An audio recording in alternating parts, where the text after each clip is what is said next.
केत की कदम्ब कीर को किला करे पुकार, कामिनी कुलीन की कटी हो तू मातेश्वरी। मातेश्वरी। अब क के वर्णों की आवृत्ति देख लीजिएगा। ख से खेवाना, खा से आंख खंजनी खिले सिखा बिखार खोल, खूब रूप खान खेलती खखा मातेश्वरी। मात्राएं उतनी ही रहेंगी, अवधेश बाबू पकड़ेंगे। एक गुरु, एक लघु, 31 वर्ण, मातेश्वरी का तुक, क्योंकि मैं माँ की वंदना कर रहा हूँ। गोरी गोरी गाथ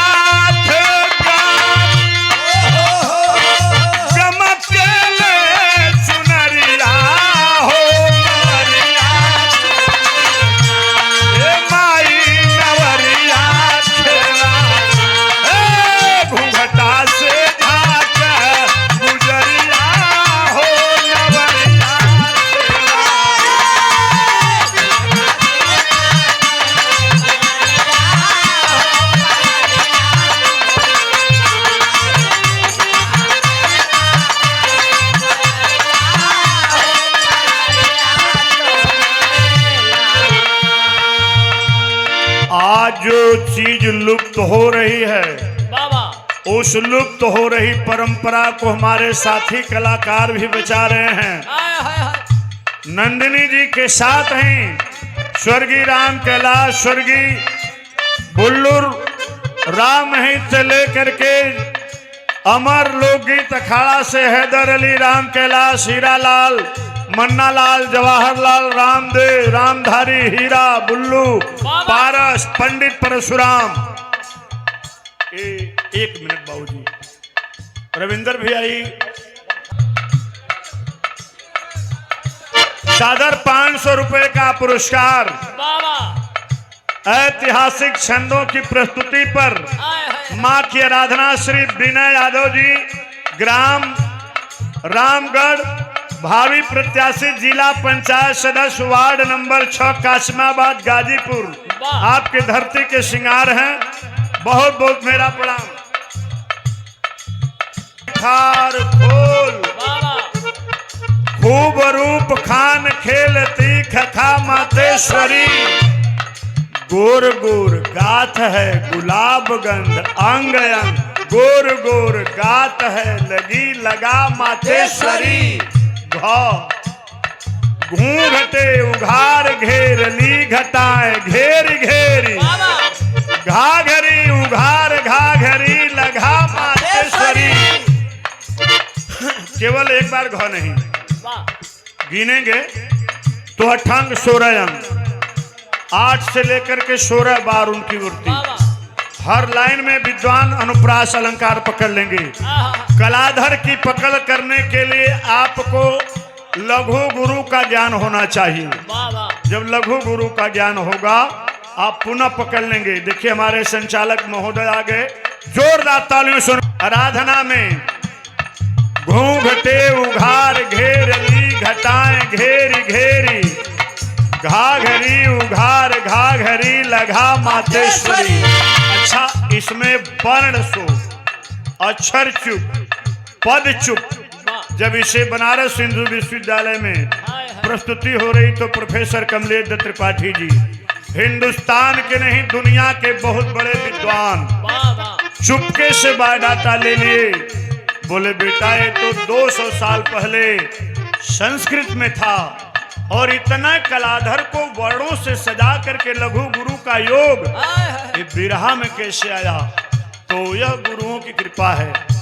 मैं इसीलिए कहा कि learning is a continuous process in human life on birth to death. मनुष्य जन्म से सीखना प्रारंभ करता है और मृत्यु के पूर्व तक सीखता रहता है। माँ की वंदना आगे बढ़ रही है। चारू लोचना चिता चला चंचल जी कोरिया हो नजरिया, ए माई नजरिया, छम छम छमके बलरिया हो नजरिया।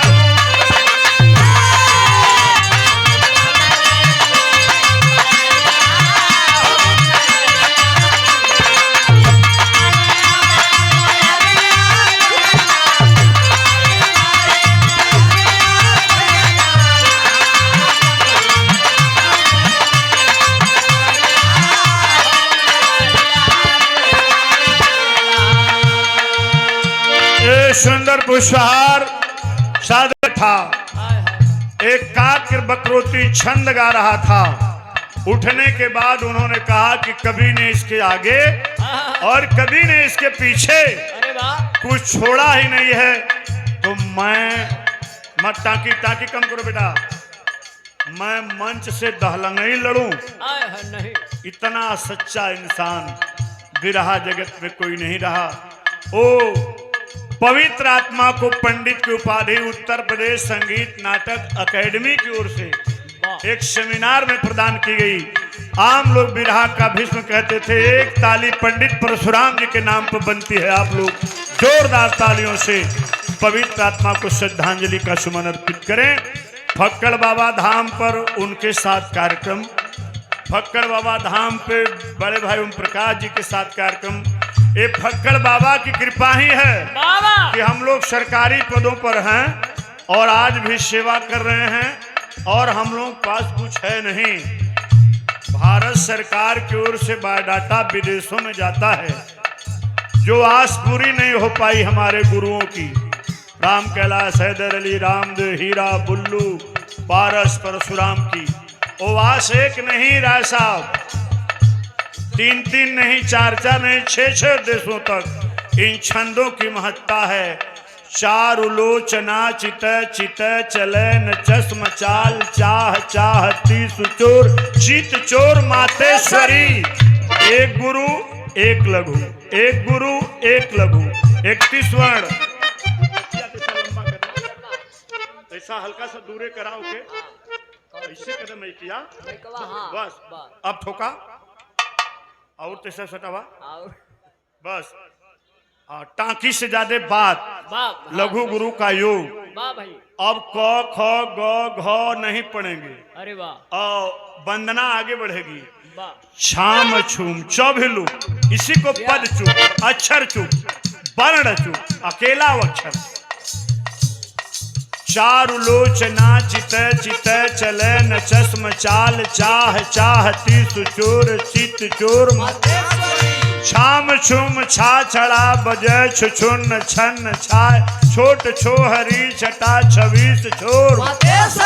अब चौ भी लुप्त, क ख ग घ भी लुप्त। इसका भी ध्यान हो।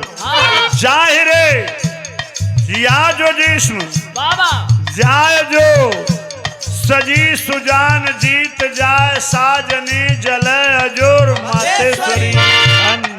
अब जो भी लू झन झन झन झाय झाय झार हे रिझाय झूम झूम झूलनी सुझोर झोर मातेश्वरी। यह है केवल ककहरा नहीं।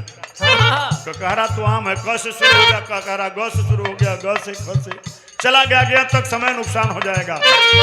वर्णों की आवृत्ति के साथ साथ कलाधर वर्ण सो पचुप के साथ मातेश्वरी की आराधना हम क्या तक करेंगे, लेकिन समय अभाव भी है, उसे भी देखना है।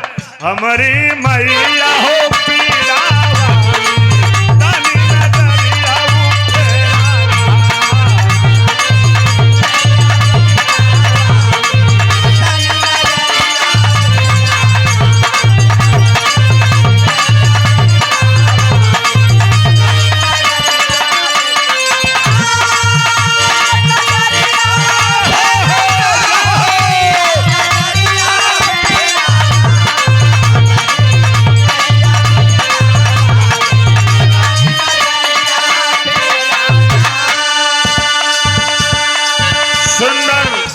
पुष्पहार सादर की जननी है, ये जगत के देवता हैं। और मेरी तीसरी किताब लोक के देवताओं पर ही आ रही है। फक्कड़ बाबा, कीना राम, कालू राम, गुरु नानक, दास कबीर, बैजू वीर, बेचू वीर, लगभग इस पहाड़ी और पूर्वांचल अंचल के जो 10-15 जागता देवता हैं उनके ऊपर एक कथानक है। तो मैं संतोष भैया से चाहूंगा कि पूरी कहानी गुरु जी से बातचीत होती रहती है, व्हाट्सएप पे हमारे डाल देंगे। ऐसे मैं यहाँ नमन करता हूँ। दास ही कहता है क्या 21 रुपए का पुरस्कार, और उस 1.25 लाख के भीड़ में केवल 3 लोगों की आवाजें थी। 35x30 का मंच इन 6 साथियों के लिए था। वो दिल्ली से ही देख लेते हैं किस विधा का नेशनल अवार्डी फॉरेन विजिटर कौन है। हम दूसरे विधा वालन के भेजू देखते हो कुल्ली पुत के चौका के चले हैं। और वो नेशनल प्रोटोकॉल, उसके बाद उत्तर प्रदेश के मुख्यमंत्री साहब का उद्बोधन और तुरंत प्रधानमंत्री जी। तो हम लोगों ने देखा, लेकिन वो सरकारी आयोजन था, लगभग 3 लाख की वो बड़ी भीड़ थी। लेकिन आज मैं सच में कई बार मैं कह रहा हूँ कि जय हो फक्कड़ बाबा धाम और जय हो यहाँ के हम दोनों कलाकार। आज की ये जो व्यवस्था है, आज की जो पब्लिक है, जनता जनार्दन है, दिल में हो रहा कि कितनी अच्छी अच्छी बातों को मैं बता दूं। मैं आया तो 4-5 बार, लेकिन इन छंदों की प्रस्तुति नहीं हुई थी, इसीलिए मैं बता रहा हूँ। हाँ, और छंदों में जागृति लाने वाली सुमित्रा नंदिनी जी हैं। इन्होंने क की लाइन शुरू की, हमने वर्णों की आवृत्ति, वर्ण शोक, अधर का कहरा सब उसमें कह दिया। हाँ, अब आप लोग बिरहा आराम से सुने। मंजीत यादव भैया थोड़ा लिख कर देंगे तो समय बचेगा। 21 रुपए का पुरस्कार है यार, ऐसे